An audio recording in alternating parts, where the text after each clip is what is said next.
ئایا ئومەتەکانی پێغەمبەرەکانی تر ئەچنە بەهەشتەوە؟ یعنی ئەوە ئێستا لەسەر دینێکی تر بێت جگە لە ئیسلام ئەچێتە بەهەشتەوە یان ناچێتە بەهەشتەوە؟ بەر لە ئەوەی دینی ئیسلام بێ هەر پێغەمبەرێک کە هاتووە بۆ ئومەتەکەی هەر کەسێ شوێنی ئەو پێغەمبەرە کەوتە بێ بەڕاستی و تەطبیقی کردبێ وەکو پێویست ئەچێتە بەهەشتەوە ئینشاء الله تعالی. بەس لە دوای هاتنی پێغەمبەری خۆمان صلى الله عليه وسلم خواهي قوري لقرآن أفرمي ومن يبتغي غير الإسلام دينا فلن يقبل منه. يعني هر كسي جگە لە ئیسلام دینێکی تر هەڵبژێرێ لێ قبول ناکرێت. هەموو ئومەتەکان خوا لە قورآن وعدی لە گشت پێغەمبەرەکان سندووە کە ئەگەر محەممەد هات صلى الله عليه وسلم لە آخر زمانە ئەبێ هەمویان شوێنی پێغەمبەر بکەون صلى الله عليه وسلم. يعني هیچ دینێکی تر قبول نییە جگە لە ئیسلام. هەتا عیسایش ئەبێ شایەتمان بە پێغەمبەر بێنێ صلى الله عليه وسلم. جا ئەمە حقیقەتێکە ڕاستیەکە ئێمە نابێ خۆمانی لێ گێلکەین. بەڵام لێرە یەک مەسئلە هەیە.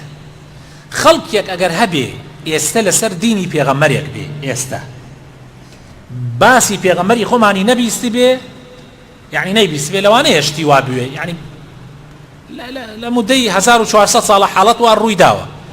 ئەگەر باسی پێغەمبەریمانی نەبیست بێ و هەتا بمرێ لەسەر دینی پێغەمبەرەکەی خۆی بچێ ئەوە ئینشاء الله عەفوە خوای گەورە لێ خۆشە بێ خاتە باشتەوە.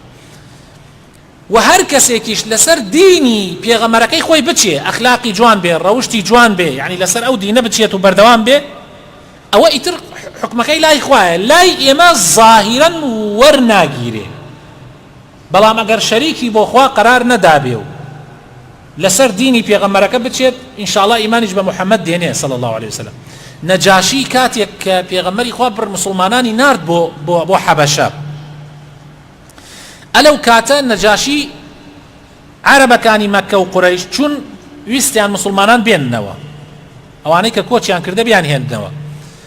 کاتێ نەجاشی گوێی لێیان گرت جەعفەری کوڕی ئەبی تاڵب قسەی بۆ هینا کرد بۆ نەجاشیە کرد کاتێک گوێی لێگرت گوێی لە قسەکانی جەعفەر گرت و هەندی ئاەتەکانی سوورەتی مەریەم و ئەوانەی بۆ خوێندەوە نەجاشی فرمێسک بە چاوەکانی هاتە خوارەوە فەرمووی وەڵڵی ئەمەی ئێوە ئەیڵێن لەگەڵ ئەوەی ئێمە یعنی مەسیحی یەک هینی هەیە یەک سەرچاوەی هەیە.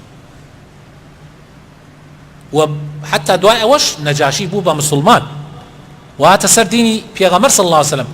بەڵام نەی ئێوێرە ئاشکرایکە یعنی شایەتمانی بە پێغەمبەر ئاورد بەڵام هە لەسەر دینەکەی خۆی مایەوە حتا کە مردیش پێغەمبەر صلی الله عليه وسلم لە مەدینەوە نوێژی لەسەر کرد نوێژی جەنازەی لەسەر کرد